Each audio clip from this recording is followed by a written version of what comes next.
I would like to end yung aking experience niyan sa ICI. But one thing that I can say is that there's no transparency. There's no transparency whatsoever. Nakita namin yan ni Secretary Vince. Tinago lahat. No? And they are just so comfortable doing it. They're not afraid. Imagine, hindi man lang nila naisip na paano ang taong bayan. Nakaka-insulto pa.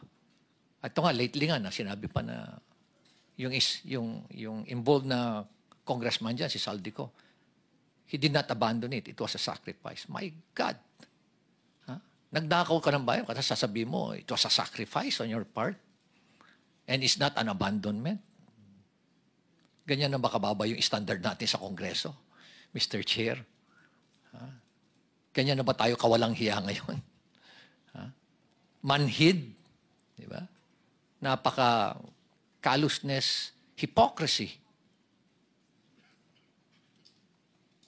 At nakaka-insulto sa mentalidad natin Pilipino.